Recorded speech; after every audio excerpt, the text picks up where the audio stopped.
नमस्कार साथियों, कैसे हैं आप सभी लोग? बढ़िया हैं एकदम। तो चलिए शुरुआत करते हैं आज की क्लास की। क्लास आज की बहुत महत्वपूर्ण है, सभी लोग अवश्य देखिएगा। बहुत ही इंटरेस्टिंग फैक्ट और नए नए क्वेश्चन मैं आज आपके लिए लेकर आया हूं। तो पेशेंस के साथ अगर आप इस वीडियो को देखते हैं तो आप यहां से कुछ ना कुछ ज़रूर सीख कर जाएंगे। थोड़ा सा समय मुझे दीजिए जिससे कि आप अपने पेट एग्ज़ाम में अच्छा स्कोर कर सकें। ठीक है, तो आइए और आगाज़ करते हैं, शुरुआत करते हैं आज की क्लास की, जो आपके सभी कॉम्पिटिटिव एग्जाम की दृष्टि से बहुत ज़्यादा इम्पैक्ट होगी। और ख़ासकर आपका पेट एग्ज़ाम का जो वर्तमान में इशू चल रहा है उसके लिए तो बहुत ज़्यादा इम्पोर्टेंट है। ठीक है, और हमारा टारगेट भी है जीएस का जो हमारा 50 नंबर का पार्ट है उसमें 45 प्लस हमें लेकर आने हैं। ठीक है, तो ये क्लास आपके लिए बहुत ज़्यादा हेल्पफुल रहेगी। तो आइए शुरुआत करते हैं पहले क्वेश्चन से। और पहला क्वेश्चन आपको स्क्रीन पर दिख रहा होगा, पुराणों की संख्या कितनी है? ऑप्शन ए है 18, ऑप्शन बी है 19, ऑप्शन सी है 20, ऑप्शन सी है 21। तो आप सभी ने काफ़ी बार पढ़ा होगा ऐसे कि जो हमारे पुराण होते हैं, सबसे पहले समझते हैं पुराण होता क्या है। सबसे पहले हम समझते हैं कि सर ये पुराण क्या होता है। तो पुराण को समझने के लिए आपको सबसे पहले समझना होगा हमारे हिंदू धर्म जो होता है, हिंदू धर्म जो होता है, हिंदू धर्म के ये क्या है? धार्मिक ग्रंथ हैं। क्या है मित्रों? धार्मिक ग्रंथ हैं। ठीक है, और आप सभी को याद होना चाहिए जो पुराणों की संख्या है वो कितनी है? 18 है। ठीक है, अब आप कह रहे होंगे सर कौन कौन से है 18? तो आप सभी लोग याद रखना, एक है आपका भगवत पुराण, है ना। मैं कुछ नाम बता रहा हूँ 18 में से, जैसे भगवत पुराण है आपका, ठीक है, भविष्य पुराण है आपका, ठीक है, भविष्य पुराण। अगर मैं बात कहूँ वायु पुराण, कौन सा मित्रों? वायु पुराण, ये एक आपका है वायु पुराण। ठीक, अगर मैं आपको बताऊं एक है आपका मत्स्य पुराण, बहुत फेमस है ये, तो मत्स्य पुराण आप सभी ने पढ़ा भी होगा। ठीक है, एक मैं आपको बताता हूं मार्कंड पुराण। ठीक है, मार्कंड पुराण। तो ये क्या है? हमारे कुछ फेमस, आप सभी को याद होना चाहिए। एक है आपका विष्णु पुराण। ठीक है, विष्णु पुराण, ये हमारे कुछ बहुत अच्छे और इम्पोर्टेंट हमारे जो है पुराण हैं। तो इन्हें आप सभी लोग जानते ही होंगे। तो इसमें से आपको बहुत ज़्यादा पता होगा तो ये होगा आपको मत्स्य पुराण, और एक जो आपको पता है मार्कंड पुराण। ठीक है, आप सभी लोग याद रखना जो हमारे 18 हमारे पुराण हैं उन सभी को अगर हमें एक बार में पढ़ना है, मान लीजिए आपको किसी ने कहा कि आप 18 पुराणों को पढ़ लीजिए और उनकी जितनी भी जानकारी मुझे दीजिए, तो आप सभी लोग क्या करना, 18 पुराणों की जगह क्या करेंगे, एक पुराण पढ़ लेना जिसका नाम है मार्कंड पुराण। ठीक है, मार्कंड पुराण को ही हम क्या कहते हैं? नारद पुराण कहते हैं। क्या कहते हैं? नारद पुराण भी कहते हैं इसको। क्या कहते हैं? नारद पुराण। तो जितने भी हमारे 18 जो हमारे पुराण हैं, उन 18 पुराणों का जो सार दिया गया है वो किस में दिया गया है? तो 18 पुराणों का सार जो दिया गया है आपका मार्कंड पुराण, या इसे हम कहते हैं नारद पुराण में दिया गया है। ठीक है, इसी को एक और नाम से जानते हैं, इसका नाम है आपका महाप्राण। क्या नाम है? महाप्राण इसको कहते हैं। ठीक है, क्या कहते हैं? महापुराण भी इसे कहते हैं। आप सभी को पता है कि महाप्राण किसका समाधि स्थल है? तो कमेंट बॉक्स में आपसे ये क्वेश्चन मैं पूछना चाहता हूं कि जो महाप्राण जो समाधि स्थल है ये किसका है? इसका आंसर आप सभी लोग बता दीजिए। और मैंने आपको समझाने की पूरी कोशिश की है कि पुराण क्या होते हैं। तो पुराण क्या होते हैं मित्रों? हिंदू धर्म में क्या होते हैं? धार्मिक ग्रंथ होते हैं जिसमें समस्त जो हमारे ऋषि होते हैं, समस्त हमारे जो ऋषि मुनि हैं, है ना, समस्त हमारे ऋषि हैं, आपको पता है प्राचीन राजा हैं, है ना, राजा हैं, इन सभी के क्या लिखे हुए हैं? वृत्तांत लिखे हुए हैं। इसमें क्या लिखे हुए हैं? वृत्तांत इसमें लिखे हुए हैं। ठीक है, आप सभी लोग याद रखना इसमें क्या लिखा हुआ है? इनके वृत्तांत लिखे हुए हैं पुराणों में। और कुछ पुराण मैंने आपको बताया, भगवत पुराण है, भविष्य पुराण है, वायु पुराण है, ये सब क्या है? हमारे पुराण है। इनकी संख्या कितनी है? 18 है। समझ में आया वो क्वेश्चन आपको बहुत अच्छे तरीके से? अगर मैं आपसे पूछूं कि हमारा सबसे बड़ा जो एपिक है, मैंने आपसे क्वेश्चन पूछा था कि महाप्राण, तो यहां पर सही आंसर आ रहा है किसका? डॉक्टर राजेंद्र प्रसाद। किसका? डॉक्टर राजेंद्र प्रसाद का। आप सभी लोग याद रखना जो समाधि स्थल है उसका नाम क्या है? यही है महाप्राण। ठीक है, अब मैं आपसे पूछना चाहूंगा कि सबसे बड़ा महाकाव्य कौन सा है हमारा? सबसे बड़ा महाकाव्य कौन सा है? तो यहां पर जो आपका आंसर आएगा वो आएगा महाभारत। क्या आएगा मित्रों? महाभारत। ठीक है, आप सभी को बताना चाहिए कौन सा है हमारा, महाभारत। ठीक है, और कमेंट बॉक्स में इतना और बता दीजिए मुझे कि महाभारत किसके द्वारा लिखा गया है। ठीक है, महाभारत किसके द्वारा लिखा गया है। तो आशा करता हूं आपको ये क्वेश्चन समझ में आया होगा। आगे बात करते हैं अगले क्वेश्चन के लिए, और अगला क्वेश्चन देखते हैं क्या है हमारा। अगला क्वेश्चन भी आपके लिए इसी प्रकार से इंपॉर्टेंट होगा और पूरी कोशिश करूंगा कि मैं आपको उसे समझाने में समर्थ रहूं। क्वेश्चन हमारा, सबसे प्राचीन वेद, हालांकि आपको इसका आंसर भी पता होगा, सबसे प्राचीन वेद कौन सा है। ऑप्शन ए है ऋग्वेद, ऑप्शन बी है यजुर्वेद, ऑप्शन सी है सामवेद, ऑप्शन डी है आपका अथर्ववेद। तो आइए समझते हैं सभी साथियों कि हमारा सबसे प्राचीन वेद है वो कौन सा है। तो सबसे पहले तो हमें यहाँ पर ये समझना होगा कि वेद हमारे कितने हैं। तो आप सभी को पता है हमारे वेदों की संख्या कितनी है, 4। सबसे पहले आपको याद होना चाहिए ऋग्वेद। कौन सा मित्रों, ऋग्वेद। ठीक है, इसके बाद हमारा आता है कौन सा, सामवेद। कौन सा आता है मित्रों, सामवेद आता है। इसके बाद आपका यजुर्वेद आता है। कौन सा आता है, यजुर्वेद आता है। और इसके बाद आता है आपका अथर्ववेद। कौन सा आता है, अथर्ववेद। ये हमारे 4 वेद हैं। इन 4 वेदों में सबसे जो प्राचीन है हमारा वो कौन सा है, ऋग्वेद है। कौन सा है, सबसे प्राचीन। कौन सा है आपका, सबसे प्राचीन वेद है हमारा ऋग्वेद। ठीक है, और सबसे नवीनतम जो वेद है वो हमारा कौन सा है, अथर्ववेद। ये कैसा है हमारा, नवीनतम हमारा वेद है। ठीक है, अब ऋग्वेद की बात आई है तो कुछ इंपॉर्टेंट फैक्ट आप सभी लोग याद रखना ऋग्वेद से। ऋग्वेद में कुल मंडलों की संख्या आप सभी लोग याद रखना कितनी है, 10 मंडल है इसमें। और इसका 2 से लेकर 7 जो मंडल है, 2 से लेकर 7 के बीच के जो मंडल हैं वो सभी सबसे प्राचीन हैं। ये क्या है, सबसे प्राचीन इसके मंडल हैं। जबकि मैं आपसे बात करूं नंबर 1 और नंबर 10, ये इसके सबसे नवीनतम मंडल हैं। ये कैसे, नवीनतम मंडल हैं। मंडल का मतलब है यहाँ में चैप्टर यानी कि, ठीक है, सबसे नवीनतम मंडल है। और इसका एक मंडल है जिसका नाम है तीसरा मंडल। इस तीसरे मंडल में क्या है मित्रों, तो आप सभी लोग याद रखना, इसमें है गायत्री मंत्र। कौन सा है गायत्री मंत्र, तो ओम भूर्भुवस्वः तत्सवितुर्वरेण्यम भर्गो देवस्य धीमहि धियो यो न प्रचोदयात्। ये हमारा गायत्री मंत्र है। और गायत्री मंत्र इसी में संकलित है। किससे लिया गया है, तो ऋग्वेद के तीसरे मंडल से क्या लिया गया है, गायत्री मंत्र लिया गया है। जो किसको समर्पित है, तो सावित्री को ये समर्पित है। किससे समर्पित है, सावित्री को। और किसके द्वारा लिखा गया है, तो आप सभी याद रखना, विश्वामित्र जी के द्वारा इसे लिखा गया है। किसके द्वारा, विश्वामित्र जी के द्वारा इसे लिखा गया है। ठीक है, ऋग्वेद की बात करें तो इसमें सूक्तों की संख्या कितनी है, ऋग्वेद में सूक्त कितने हैं, तो 1028 हमारे इसमें सूक्त हैं। अगर बात करें इसमें श्लोक कितने हैं, तो श्लोक आप सभी लोग याद रखना 10,500 आप सभी लोग याद रखना 62, 10,562 इसमें क्या है आपके श्लोक हैं। ठीक है, और जो हमारा ऋग्वेद होता है इसके उद्गाता, यानी इसको गाने वाले को क्या कहते हैं, तो इसके उद्गाता को हम कहते हैं होत्र। क्या कहते हैं मित्रों, होत्र। और इसके 2 उपवेद याद रख लेना आप।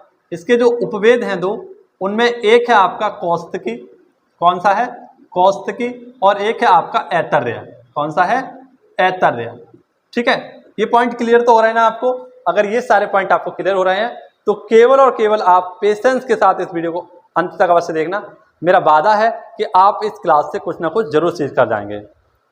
क्योंकि किसी ने क्या खूब कहा है, उड़ान यहाँ से नहीं वहाँ से शुरू होगी, उड़ान यहाँ से नहीं वहाँ से शुरू होगी, तू पन्ने तो पलट, तेरी तकदीर भी 100% बदलेगी, तेरी तकदीर भी 100% बदलेगी। ठीक है, तो आप सभी लोग ऋग्वेद से ये सारे पॉइंट याद रखना। अगर मैं बात करूँ सामवेद की, तो सामवेद में हमारा क्या है, संगीत है। यजुर्वेद में हमारा क्या है, तो योगा वगैरह और यज्ञ से संबंधित चीज़ें हैं। और अथर्ववेद में आप सभी लोग याद रखना क्या है हमारा, जादू टोटका टोना जितने भी होते हैं, मंत्र वंत्र, वो सब किस में है आपके, वो अथर्ववेद में है। ठीक है, याद रहेगा। तो चलिए आगे बढ़ते हैं। आशा करता हूं आपका पूरा क्वेश्चन समझ में आया होगा। चलिए तो आगे बढ़ते हैं, और इन सभी चीज़ों को आप मेरे साथ नोट डाउन अवश्य करना। और जो पैट का एग्जाम है यहाँ से आपका कहीं ना कहीं क्वेश्चन जरूर फंसेगा, ये मेरा वादा है और ये मेरा पूरा विश्वास भी है। ठीक है, तो चलिए आगे अगले क्वेश्चन पर बढ़ते हैं। अगला क्वेश्चन देखते हैं हमारा क्या है। अगला क्वेश्चन है, बंगाल कि एशियाटिक सोसाइटी 1784 में स्थापित की गई थी, इसके प्रवर्तक कौन थे? ऑप्शन ए है आपका वॉरेन हॉस्टिंग, ऑप्शन बी है विलियम जोन्स, ऑप्शन सी है जेम्स मैडॉक्स, ऑप्शन सी है जेम्स प्रिंसेप्स। तो यहां पर जो आपका राइट आंसर हो जाएगा मित्रों वो क्या होगा आपका? थियोफिजिकल सोसाइटी की स्थापना किसने की थी? तो आपकी की थी विलियम जोन्स ने, सर विलियम जोन्स। किसके द्वारा की गई थी? सर विलियम जोन्स के द्वारा यहां पर एशियाटिक सोसाइटी की स्थापना की गई थी। और कब की गई थी? तो 1784 ईस्वी में। ठीक है, कब की गई थी? तो 1784 ईस्वी में। ठीक है, इसी प्रकार से मैं आपको बताना चाहूं कि एक हमारी सांप्रदायिक या यूं कहें आपका धर्म प्रचार से संबंधित या यूं कहें आपके जो हमारे फिलोसफर होते हैं उनके लिए एक संस्था है जिसका नाम है थियोफिजिकल सोसाइटी। आप सभी ने इसके बारे में पढ़ा होगा, थियोफिजिकल सोसाइटी। तो जो थियोफिजिकल सोसाइटी है हमारी, इसकी स्थापना कब हुई थी, है ना, और किसके द्वारा इसकी स्थापना की गई थी? जल्दी से कमेंट बॉक्स में मुझे इसका आंसर दीजिए। ठीक है, तो जिसका आंसर आप सभी लोग बताइए कि थियोफिजिकल सोसाइटी की स्थापना किसने की थी और कब की थी। ठीक है, तो आप सभी लोग याद रखना 1875 में। कब मित्रों? 1875 में इसकी स्थापना की गई थी। और किसके द्वारा? हेलिना। किसके द्वारा? हेलिना ब्लास्टोका। हेलिना, इनका पूरा नाम आप जरूर लिख लें, हेलिना ब्लावास्टकी। कौन है? ब्लावास्टकी। ब्लावास्टकी के द्वारा इनका क्या किया गया था? तो स्थापना किया गया था 1875 में। ठीक है, अब मैं बताऊं कि जो थियोफिजिकल सोसाइटी है 1893 में, का मित्रों 1893 में साथियों एक महिला थी, आयरिश महिला। आयरिश महिला का नाम था एनी बेसेंट। क्या नाम था मित्रों? Annie Besant. ये इसकी क्या बनकर आई थी? अध्यक्ष बनकर आई थी। एनी बेसेंट कौन बन के आई? इसकी अध्यक्ष बन के आई थी। ये एक आयरिश महिला है, यानी आयरलैंड से आई थी ये। और आप सभी को पता होगा कि एनी बेसेंट भारतीय राष्ट्रीय कांग्रेस की पहली महिला अध्यक्ष थी हमारी। भारतीय राष्ट्रीय कांग्रेस की पहली महिला अध्यक्ष कौन थी हमारी? तो एनी बेसेंट ही थी। और यही महिला थी जो 1893 में क्या बनकर आई थी? थियोफिजिकल सोसाइटी की अध्यक्ष बनकर आई थी। याद रहेगा आपको। चलिए, अब बात आई है संस्था की। तो एक संस्था है आपकी कांग्रेस, है ना। तो कांग्रेस की स्थापना कब हुई थी? कौन बताएगा? जल्दी से कमेंट बॉक्स में मुझे इसका आंसर चाहिए कि कांग्रेस की स्थापना कब और किसके द्वारा की गई थी। कांग्रेस की स्थापना कब और किसके द्वारा की गई थी? तो कांग्रेस की स्थापना आप सभी लोग याद रखना, मोस्ट इंपोर्टेंट है, 28 दिसंबर 1885 को इसकी स्थापना हुई थी। किसने के द्वारा? तो A.O. ह्यूम, इनके द्वारा की गई थी, A.O. ह्यूम के द्वारा। ठीक है, अगर मैं यहीं पर आपसे पूछूं कि कांग्रेस की स्थापना हो गई तो आप सभी लोग बताइए बीजेपी की स्थापना कब हुई थी? बीजेपी की स्थापना कब हुई थी? तो बीजेपी की स्थापना आप सभी लोग याद रखना 1980 में हुई थी। अगर मैं पूछूं बीएसपी की स्थापना कब हुई? तो बीएसपी आप सभी को पता है हाथी, हाथी मेरा साथी। और बीएसपी आपका क्या है? कमल। किसका फूल? तो कमल का फूल। तो इसकी स्थापना होती है आपकी 1984 में। कब होती है? 1984 में। तो ये दोनों भी आप याद रखना है। ठीक है, कमेंट बॉक्स में आप बताते रहिए कि आपको वीडियो समझ में आ रही है या नहीं आ रही है। अगर समझ में आ रही है तो बहुत अच्छी बात है, और नहीं समझ में आ रही है तो आपको थोड़ी सी मेहनत की ज़रूरत है, जो आप मेहनत मेरे साथ कर सकते हैं। ठीक है, लगातार 3 महीने तक आप अगर मेरे साथ या पेट एग्जाम तक जुड़े रहते हैं तो मैं दावे के साथ कह सकता हूं कि आप काफ़ी अच्छा स्कोर कर सकते हैं। ठीक है, जीएस जो मेरा डिपार्टमेंट है ना, इसमें आप अच्छा स्कोर कर सकते हैं। तो चलिए आगे बढ़ते हैं और अगला क्वेश्चन देखते हैं क्या है हमारा। अगला क्वेश्चन है हमारा लाइफ डिवाइन। एक पुस्तक है आपकी लाइफ डिवाइन, पुस्तक के लेखक कौन है? ऑप्शन ए है हमारा महात्मा गांधी, ऑप्शन बी है रविंद्रनाथ टैगोर, ऑप्शन सी है हमारा जिसमें राधा कृष्णन दिया गया है, और ऑप्शन डी है हमारा अरविंद घोष। तो इसका आंसर बताइए, कौन बताएगा? जल्दी से इसका आंसर मुझे बताइए कि इसका आंसर क्या होगा। तो जो हमारी लाइफ डिवाइन पुस्तक है इसके लेखक कौन है? तो इसके लेखक हैं आपके अरविंद घोष। कौन है मित्रों? अरविंद घोष। इनके द्वारा क्या किया गया था? इस पुस्तक को लिखा गया था, जिस पुस्तक का नाम क्या है? Life divine. क्या नाम है? Life divine. ठीक है, इस पुस्तक को आप जरूर याद कर लेना। कुछ महत्वपूर्ण पुस्तकें मैं आपको बताना चाहूँगा। ठीक है, कुछ महत्वपूर्ण पुस्तकों की जानकारी मैं आपको देना चाहूँगा। जैसे कि आपको पता होना चाहिए कि आनंद मठ, कौन से मित्रों? आनंद मठ, ये किसकी पुस्तक है? आनंद मठ। तो आप सभी लोग याद रखना, बंकिम चंद्र चटर्जी, बंकिम चंद्र, ये क्या है? चटर्जी की पुस्तक है। ठीक है, इसको लिखा गया था। आज ये काफी बड़ा इशू बन गया था हमारी क्लास में, चटर्जी अभी भी नहीं आ रहा है। ठीक है, तो बंकिम चंद्र चटर्जी के द्वारा ये पुस्तक लिखी गई थी, आनंद मठ। वहीं पर मैं आपसे पूछूं, इंडिया डिवाइडेड, कौन से मित्रों? इंडिया डिवाइडेड, इंडिया डिवाइडेड, ये पुस्तक किसके द्वारा लिखी गई है? अगर मैं पूछूं, India wins freedom, India wins freedom, India wins freedom, ये पुस्तक किसके द्वारा लिखी गई है? अगर मैं पूछूं, discovery India, discovery of India, discovery of India, इस पुस्तक के कौन लेखक है? डिस्कवरी ऑफ इंडिया के लेखक कौन है? तो इन चारों पुस्तकों, इंडिया डिवाइडेड किसकी है? डॉक्टर राजेंद्र प्रसाद, किसकी है? Doctor Rajendra Prasad. India wins freedom, तो आप सभी को याद होना चाहिए, आपके सबसे युवा कांग्रेस के अधिवेशन करता, जिनका नाम क्या था?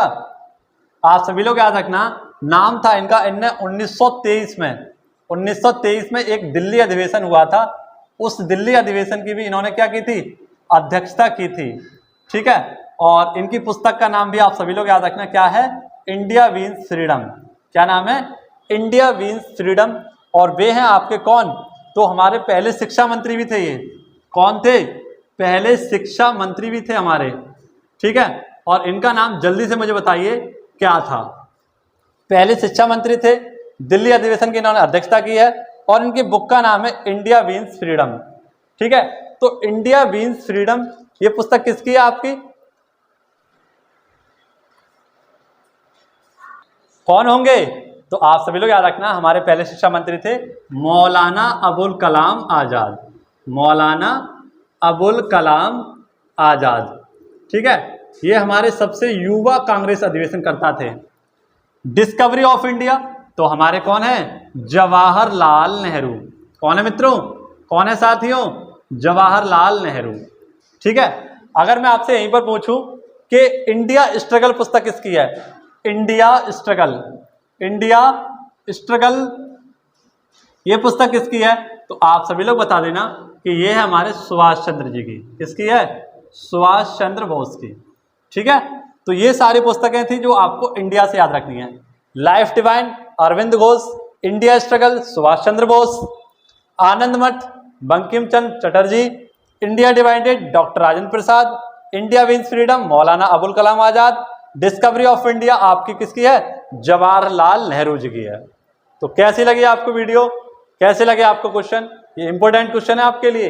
ये आज आपको इंपॉर्टेंट नहीं लगेंगे, लेकिन जब आप परीक्षा हॉल में बैठेंगे तो ये आपको बहुत इंपॉर्टेंट लगने वाले क्वेश्चन है। ठीक है, आपका पढ़ने का नजरिया बदल जाएगा अगर आप इन क्वेश्चनों को हल कर सकते हैं तो। ठीक है, आगे अगले क्वेश्चन पर बढ़ते हैं। अगला क्वेश्चन भी आपके लिए बहुत इंपॉर्टेंट है, बहुत ज़्यादा इंपॉर्टेंट है और आपकी परीक्षाओं की खोपड़ी में छेद करने के लिए बहुत ही कारगर क्वेश्चन है। देखते हैं क्या है हमारा अगला क्वेश्चन, और बहुत बेहतरीन फैक्ट बताऊंगा। ऋग्वैदिक आर्यों का मुख्य व्यवसाय क्या था? ऋग्वैदिक जो हमारे आर्य थे, इनका व्यवसाय क्या था? कृषि था, पशुपालन था, शिक्षा था या व्यवसाय था? तो आप सभी लोग याद रखना, जो हमारे आर्य थे, आर्य आप सभी लोग जानते होंगे आर्यों को, ये कहाँ से आए थे? मध्य एशिया से आए थे, मध्य एशिया से ये आए थे। ठीक है, और ये बात हमें किसने बताई है? तो मैक्स म्यूलर के द्वारा ये बात हमें बताई गई है कि मैक्स म्यूलर ने हमें क्या बताई है कि जो आर्य थे कहाँ से आए हैं? मध्य एशिया से आए हैं। ठीक है, आर्यों का जो व्यवसाय था वो क्या था? आपका पशुपालन था। क्या था? पशुपालन था। ठीक है, ये पॉइंट आप सभी लोग याद रखना कि आर्यों का मुख्य व्यवसाय क्या था? पशुपालन था। ठीक है, ये पॉइंट याद करिए, कहाँ से आए थे? मध्य एशिया से आए थे। किसने बताई ये बात? तो मैक्स म्यूलर के द्वारा ये बात बताई गई है। ठीक है, बात आई है एशिया की, तो इसे हम एशिया को क्या कहते हैं? सभ्यताओं का पालना कहते हैं। क्या कहते हैं? सभ्यताओं का पालना किसे कहा जाता है? तो सभ्यताओं का पालना एशिया को कहा जाता है। एशिया को ही हम क्या कहते हैं? तो आप सभी लोग याद रखना, सभ्यताओं का पालना। और सबसे बड़ा जो हमारा क्या है? महाद्वीप है। सबसे बड़ा महाद्वीप हमारा कौन सा है? तो सबसे बड़ा महाद्वीप है हमारा एशिया महाद्वीप। महाद्वीप कौन सा है आपका? तो वह है एशिया महाद्वीप। ठीक है, एशिया महाद्वीप की सबसे लंबी नदी कौन सी है? तो आप सभी लोग यहाँ पर आंसर करेंगे सर यांगटीसी नदी यहाँ पर सबसे लंबी है हमारी। यांगटीसी लंबी नदी है हमारी, और जो कहाँ पर बहती है? चीन में बहती है। ठीक है, ये हमारे कुछ क्वेश्चन थे जो आपको इस क्वेश्चन से याद रखने हैं। अगला क्वेश्चन आपको स्क्रीन पर दिखेगा और पूछा गया है आपसे, काफी अच्छा क्वेश्चन है। 27 दिसंबर 1911 में पहली बार जनगण मन कहां पर गाया गया था? जनगण मन पहली बार कहां पर गाया गया था? आपसे ये पूछा गया है। ठीक है, ऑप्शन ए है मुंबई, ऑप्शन बी है साबरमती, ऑप्शन सी है कोलकाता, या ऑप्शन डी है लखनऊ। तो यहां पर आप सभी को याद रखना है 27 दिसंबर 1911 यहां पर हमारा एक अधिवेशन होता है, और उस अधिवेशन का नाम है कलकत्ता अधिवेशन। क्या नाम है?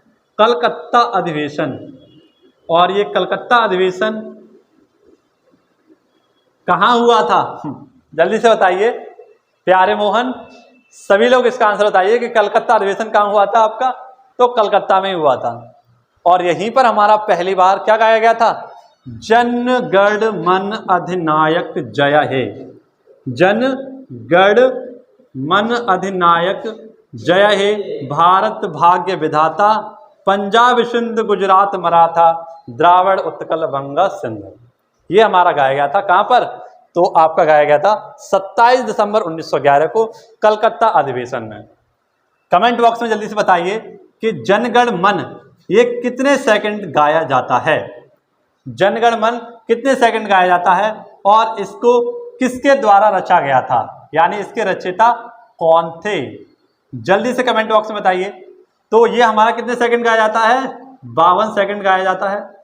ठीक है, और आप सभी लोग याद रखना इसके जो रचयिता है वो कौन है? रविंद्रनाथ टैगोर। कौन है? रविंद्रनाथ टैगोर जी के द्वारा ये रचा गया था। ठीक है, रविंद्रनाथ टैगोर जी के द्वारा ये रचा गया था। यहीं पर आपको याद रखना है कि जो कलकत्ता अधिवेशन था इसके अध्यक्ष कौन थे? तो आप सभी लोग आंसर कर देना। क्या करेंगे? बिशन नारायण। कौन थे? बिशन नारायण दत्त। कौन थे? बिशन नारायण दत्त। ठीक है, चलिए 27 दिसंबर ये तो याद हो गया आपको 1911। अब थोड़ा सा पीछे आपको ले चलता हूं। एक और अधिवेशन है आपका, एक है हमारा 1896 का अधिवेशन। ये भी हमारा कहाँ होता है? तो ये भी हमारा कलकत्ता में होता है। इसे भी हम क्या कहते हैं? कलकत्ता अधिवेशन। क्या कहते हैं? कलकत्ता अधिवेशन। और यहां हमारा निकल के आता है क्या? वंदे मातरम। क्या निकल के आता है? वंदे मातरम, जिसे कुछ लोग बोलने में क्या करते हैं? झिझकते हैं। क्या करते हैं? कुछ लोग बोलने में इसे झिझकते हैं और अपनी शान को थोड़ा कम समझते हैं। तो मैं उनको बताना चाहूँगा कि जब हमारा पहली बार वंदे मातरम गाया गया था कलकत्ता अधिवेशन में, तब उसकी अध्यक्षता कर रहे थे एकमात्र वो मुस्लिम व्यक्ति थे, जिनका नाम था, अध्यक्षता कौन कर रहे थे इसकी? तो वे थे आपके रहमतुल्लाह सयानी। कौन थे? रहमतुल्लाह सयानी। रहमतुल्लाह सयानी जी यहाँ पर आपकी अध्यक्षता कर रहे थे। कमेंट बॉक्स में जल्दी से बताइए कि वंदे मातरम के रचयिता कौन है? वंदे मातरम के रचयिता कौन है और ये कितने सेकंड तक गाया जाता है? तो आप सभी लोग याद रखना, वंदे मातरम बंकिम चंद्र चटर्जी। कौन है? बंकिम चंद्र चटर्जी। और ये कितने सेकंड गाया जाता है? तो 65 सेकंड तक ये हमारा गाया जाता है, यानी 1 मिनट 5 सेकंड तक ये गाया जाता है। वंदे मातरम, ये सारे पॉइंट आपको याद रखने वंदे मातरम से। ठीक है, और ये कहां से लिया गया है? तो आपका आनंद मठ से लिया गया है। कहां से लिया गया है? आनंद मठ। ठीक है, आनंद मठ से, जो कि हमारा एक बंगाली उपन्यास है। कैसा? एक बंगाली उपन्यास है। तो आशा करता हूं आपको अच्छा लग रहा होगा। आगे बढ़ते हैं अगले क्वेश्चन के लिए। सारे पॉइंटों को नोट डाउन करिए। देखते हैं अगला क्वेश्चन हमारा, क्वेश्चन है हमारा, पूछा गया है आपसे, स्क्रीन पर दिख रहा होगा आपको, नॉर्मन बोरलॉग। कौन मित्रों? Norman Borlaug. 1970 में नोबेल का क्षेत्र इन्हें कौन सा था? यानी आपसे साफ साफ पूछा गया है कि जो नॉर्मन बोरलॉग हैं उन्हें 1970 में शांति का नोबेल पुरस्कार किस क्षेत्र में दिया गया था? मैंने खुद ही बता दिया आपको। मैंने क्या बता दिया? आंसर ही आपको बता दिया। आपसे पूछा गया है नॉर्मन बोरलॉग को किस क्षेत्र के लिए नोबेल पुरस्कार दिया गया था 1970 में, तो जो आपको दिया गया था वो दिया गया था, आप सभी का आंसर ऐसे ही आ रहा है, क्या हो जाएगा? शांति का क्षेत्र। कौन सा मित्रों? शांति के क्षेत्र में इन्हें क्या दिया गया था? नोबेल पुरस्कार दिया गया था। नॉर्मन बोरलॉग कौन है? तो नॉर्मन बोरलॉग आप सभी लोग पता होना चाहिए, विश्व में इन्होंने क्या किया था? तो विश्व में हरित क्रांति के जनक, विश्व में ये क्या है? हरित क्रांति की ये क्या है? जनक हैं। ठीक है, ये बात आपको याद रहे। अब नोबेल पुरस्कार काफी हमारे चर्चा में बने हुए हैं क्योंकि इनके नामों की घोषणा की गई है। अब मैं आपको थोड़ा बैक में लेकर चलता हूं, तो शुरुआत करते हैं। इस क्वेश्चन का तो आंसर हो जाएगा आपका क्या? शांति का नोबेल। अब देखिए, सबसे पहले शांति का नोबेल पुरस्कार दिया गया था 1901 में। जैसा कि आपको पता है नोबेल पुरस्कारों की शुरुआत कब हुई थी? 1901 में ही हुई थी। तो 1901 में ये आपको दिया गया था हेनरी ड्यूनेंट। कौन थे मित्र? Henry Dunant. हेनरी ड्यूनेंट को ये पुरस्कार दिया गया सबसे पहले। सभी को याद रखना है 2019 का और 2020 का। 2019 में ये किसे दिया गया, 2020 में ये किसे दिया गया, और आप सभी लोग याद रखना है 2021 में ये किसे दिया गया है। ठीक है, आप सभी को याद रखना है 2019 हटा लीजिए यहाँ से, 2020 और 2021 में ये किसे दिया गया है। तो 1901 में सबसे पहले हेनरी ड्यूनेंट, जिन्होंने रेड क्रॉस की स्थापना की थी। किसकी? रेड क्रॉस की स्थापना यहाँ पर इन्होंने कर दी थी। 2020 में ये दिया गया था, इथोपिया के प्रधानमंत्री थे। कहाँ के मित्रों? इथोपिया। इथोपिया कहाँ पर आपका? तो ये आपका इथोपिया है अफ्रीका महाद्वीप में। इथोपिया के प्रधानमंत्री को ये दिया गया था। ठीक है, किसे दिया गया था? इथोपिया के प्रधानमंत्री। 2021 में किसे दिया गया? तो दो व्यक्तियों को दिया गया, मारिया रेसा और किसे दिया गया? दिमित्री मुराटेव। किसे दिया गया? दिमित्री मुराटेव को दिया गया। ठीक है, याद रहेगा। 2001 में किसे दिया गया? माफ करना, 1901 में हेनरी ड्यूनेंट, 2020 में इथोपिया के प्रधानमंत्री को दिया गया, और 2021 में किसे दिया गया? मारिया रेसा और दिमित्री मुराटेव। और आप सभी लोग याद रखना, नॉर्मन बोरलॉग को भी शांति के क्षेत्र में नोबेल पुरस्कार दिया गया है। क्या किसी भारतीय को भी शांति का नोबेल पुरस्कार मिला है? क्या किसी भारतीय को शांति का नोबेल पुरस्कार मिला है? तो आप सभी को ये बात कमेंट बॉक्स में छोड़कर जानी होगी।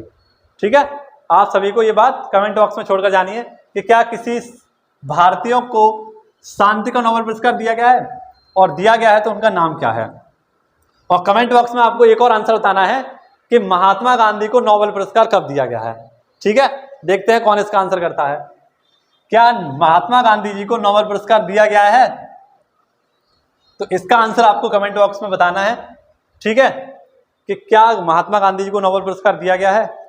चलिए अगले क्वेश्चन की ओर बढ़ते हैं, और अगला क्वेश्चन हमारा उत्सव से। तो यहां पर मैं कुछ महत्वपूर्ण उत्सवों के नाम बताऊंगा। आपसे क्वेश्चन में पूछा गया है, हॉर्नबिल महोत्सव निम्न में से किस राज्य में मनाया जाता है? हॉर्नबिल उत्सव निम्न में से किस राज्य में मनाया जाता है? ऑप्शन ए है आपका पश्चिम बंगाल, ऑप्शन बी है आपका सिक्किम, ऑप्शन सी है आपका नागालैंड, या ऑप्शन डी है आपका बिहार। तो आप सभी लोग याद रखना, नागालैंड। क्या मित्रों? नागालैंड। नागालैंड में ये आपका हॉर्नबिल उत्सव मनाया जाता है। कहां पर? नागालैंड में हॉर्नबिल उत्सव। ये हॉर्नबिल क्या है? तो एक पक्षी का नाम है हॉर्नबिल। नागालैंड की स्थापना हुई थी 1 दिसंबर को। कब मित्रों? 1 दिसंबर 1963 को। ठीक है, इसकी स्थापना होती है। और आप सभी को पता होगा कि जो हमारे पूर्वी राज्य हैं इनको हम थोड़ा कम जानते हैं, इनके बारे में हम थोड़ा कम जानते हैं। तो यहाँ की सरकार ने अपने राज्य को बढ़ावा देने के लिए एक ऐसे त्योहार की स्थापना की जिससे कि उन्हें पूरा विश्व और पूरा भारत जान सके। हालांकि जानते हैं हम लोग, ऐसी बात नहीं ना जानते हम, लेकिन और अच्छी तरीके से जान सके, तो उसके लिए उन्होंने अपने स्थापना दिवस पर, नागालैंड के स्थापना दिवस पर उन्होंने एक उत्सव की स्थापना की जिसका नाम था हॉर्नबिल उत्सव। और हॉर्नबिल क्या है? एक चिड़िया है। क्या है मित्रों? हॉर्नबिल एक चिड़िया है। और हॉर्नबिल आपका राजकीय पक्षी किसका है? तो केरल का राजकीय पक्षी भी है आपका हॉर्नबिल। ठीक है, राजकीय पक्षी कहाँ का है ये? हॉर्नबिल आपका केरल का भी है। तो ये हॉर्नबिल उत्सव का आपका कहाँ मनाया जाता है? नागालैंड में। ठीक है, कहाँ पर मनाया जाता है? नागालैंड। नागालैंड की राजधानी आप सभी को पता होना चाहिए क्या है? तो नागालैंड की राजधानी है आपकी कोहिमा। क्या है मित्रों? कोहिमा। ठीक है, क्या राजधानी है इसकी? कोहिमा। और वर्तमान में यहाँ के सीएम कौन है? तो ये है आपके नेफ्यू रियो। कौन है मित्रों? नेफ्यू रियो। अब मैं आपसे कुछ क्वेश्चन पूछूंगा, मैंने आपको कराए हैं ऑफलाइन क्लास में, तो आप सभी लोग इसका आंसर फटाफट से देना। जल्दी से बताइए, त्रिशूरपुरम, त्रिशूरपुरम उत्सव कहाँ मनाया जाता है? त्रिशूरपुरम। पोंगल बताइए कहाँ पर मनाया जाता है? पोंगल। ठीक है, ओणम कहाँ का उत्सव है? बथुकंबा कहाँ का उत्सव है? ठीक है, इसी के साथ आपको बताना है आपको कि हमारा जो केला उत्सव है ये कहाँ का उत्सव है? केला उत्सव। आम उत्सव कहाँ का है? आम उत्सव। ठीक है, अगला आपको बताना है ऊंट उत्सव कहाँ का है? ऊंट उत्सव। ठीक है, इसी के साथ आप सभी लोग बताना कि जो हमारा ये सारे क्वेश्चन आपको बताना है। तो ऊंट उत्सव आपका कहाँ मनाते हैं? बीकानेर। और बीकानेर कहाँ पर आपका? तो आपका है राजस्थान में। त्रिशूरपुरम कहाँ मनाते हैं? आपका केरल में। पोंगल कहाँ मनाते हैं? तो ये भी आपका कहाँ मनाते हैं? केरल में मनाते हैं। माफ करना, ये मनाते हैं आपका तमिलनाडु में। कहाँ मनाते हैं? तमिलनाडु में। ओणम कहाँ मनाते हैं आपका? तो केरल में। बथुकंबा कहाँ मनाते हैं? तो आपका आंसर होना चाहिए तेलंगाना। ये एक फूलों का त्योहार है तेलंगाना में। केला उत्सव तो अपने उत्तर प्रदेश में यानी कि कुशीनगर में मनाया जाता है। कहाँ पर? कुशीनगर में। और आम उत्सव कहाँ मनाया जाता है? तो लखनऊ में। कहाँ पर? लखनऊ में। तो ये सारे पॉइंट आपको याद रहेंगे, याद रहेंगे ना? ठीक है, किसी ने क्या खूब कहा है कि ये उड़ान कुछ नहीं, ये उड़ान कुछ नहीं, और मैं कहता हूं ये आसमान कुछ नहीं। ठीक है, तो इसी प्रकार से आपको पढ़ना है कि दूसरे आपसे कहेंगे कि ये उड़ान कुछ नहीं, यानी आप तैयारी कर रहे हैं, कुछ नहीं वैसे चला जाता है, बैग टांग के चली जाती है और आ जाती है लौट के, या आ जाता है या आ जाती है, इस प्रकार से कहेंगे। लेकिन आपको उन बातों पर ध्यान नहीं देना है, आपको अपने कर्तव्य पथ पर चलते रहना है और लगातार मेहनत करते रहनी है। ठीक है, तो आपको क्या होगा? ये आसमान छोटा लगना लगेगा। ठीक है, आपको ये आसमान छोटा लगने लगेगा। अगला क्वेश्चन आपकी स्क्रीन पर, इसका आंसर कीजिए। आपसे पूछा गया है अर्जेंटीना की राजधानी। किसकी राजधानी? अर्जेंटीना की राजधानी क्या है? ऑप्शन ए है आपका ब्यूनस आयर्स, ऑप्शन बी है बहरीन, ऑप्शन सी है ब्रुसेल्स, ऑप्शन डी है बोत्सवाना। ऑप्शन सी कौन सा? ऑप्शन डी कौन सा है आपका? बोत्सवाना। तो आप सभी को आंसर मिल गया होगा। ठीक है, जो आपका अर्जेंटीना है, अर्जेंटीना की राजधानी आपकी, अर्जेंटीना की राजधानी क्या है आपकी? एक मिनट, आप सभी लोग थोड़ा वेट करेंगे, मार करके इंक खत्म हो गई है, कोई दिक्कत नहीं, रहने दो रहने दो। ठीक है, क्यों? आपको अगर कुछ दिखाई नहीं देगा तो वो भी अच्छी बात नहीं है ना? आपको नेट थोड़ा ज़्यादा खर्च करना पड़ेगा फिर। तो देखिए, आपको यहाँ पर दिख रहा होगा ब्यूनस आयर्स। क्या मित्रों? Buenos Aires. ये हमारी राजधानी किसकी है? तो अर्जेंटीना की। कहाँ की राजधानी है? अर्जेंटीना। और ये अर्जेंटीना आपका कहाँ है? तो आप सभी लोग याद रखना, ये है आपका दक्षिण अमेरिका में। कहाँ पर है? दक्षिणी अमेरिका एक महाद्वीप है हमारा, उसी में आपका एक देश है अर्जेंटीना। कैसा? अर्जेंटीना देश है आपका, वहीं पर पड़ता है। ठीक है, आप सभी को याद रखना है अर्जेंटीना, इसकी राजधानी है ब्यूनस आयर्स। अब आपको एक देश दिखा रहा होगा बोत्सवाना। बोत्सवाना ये आपका कहाँ है? तो ये है आपका अफ्रीका महाद्वीप में। कहाँ पर है? अफ्रीका महाद्वीप में ये हमारा एक देश पड़ता है बोत्सवाना। ठीक है, यहाँ की राजधानी क्या है? तो यहाँ की राजधानी आप सभी लोग याद रखना गेवारोन। क्या है? गेवारोन। एक देश, एक हमारा द्वीप है हिंद महासागर का, इसका नाम है मेडागास्कर। तो मुझे लगता है कि मेडागास्कर की राजधानी पूछी जाएगी, और मेडागास्कर की राजधानी मैं आपको बताना चाहूँगा कि त्रिपुरा एसआई का एक एग्जाम हुआ था और मैंने आपको पढ़ाया था क्लास में भी कि मेडागास्कर की राजधानी आपसे पूछी जा सकती है। तो इसी एग्जाम में आपकी मेडागास्कर की राजधानी पूछी गई थी। इसकी राजधानी है अंतनानरिवो। क्या है? अंतनानरिवो इसकी राजधानी है। ठीक है, अंतनानरिवो इसकी राजधानी है। ठीक है, अगर मैं आपसे पूछूं कि ऑस्ट्रेलिया की राजधानी क्या है, ऑस्ट्रेलिया की राजधानी क्या है, तो ऑस्ट्रेलिया की राजधानी के लिए आप कहेंगे कि इसकी राजधानी है सर कैनबरा। क्या राजधानी है सर? इसकी राजधानी है कैनबरा। मैं आपसे पूछूं कि न्यूजीलैंड की राजधानी क्या है, न्यूजीलैंड की राजधानी, तो आप कहेंगे भैया इसकी राजधानी क्या है? इसकी राजधानी है वेलिंगटन। क्या हो जाएगी? वेलिंगटन। मैं आपसे पूछूं कि आप सभी लोग बताइए ब्राजील की राजधानी क्या है? ब्राजील। तो इसकी तो राजधानी बहुत सरल है, इसमें लगा दो लिया, तो क्या हो जाएगा? ब्राजीलिया। क्या लिया? ब्राजीलिया। ठीक है, अगर मैं आपसे पूछूं कि हमारा जो भारत है, भारत की राजधानी आपको पता होगी। सार्क की जितनी भी राजधानियां हैं, सार्क में हमारे जितने भी देश हैं और उनकी राजधानियां हैं, आपको कमेंट बॉक्स में छोड़कर जानी होंगी। ठीक है, कमेंट बॉक्स में आपको छोड़कर जानी है। एक एक अक्षर जल्दी से मुझे बता दीजिए, सभी के कमेंट में पढ़ रहा हूं। चलिए अगले क्वेश्चन की ओर बढ़ते हैं और अगला क्वेश्चन आपके स्क्रीन पर है। वेनेजुएला की राजधानी आपसे पूछा गया है, वेनेजुएला की राजधानी क्या है? तो वेनेजुएला की जो हमारी राजधानी है वो है आपकी कराकस। कौन सी? कराकस हमारी वेनेजुएला की राजधानी हो जाएगी। आप सभी लोग इसका आंसर याद रखना, क्या हो जाएगी?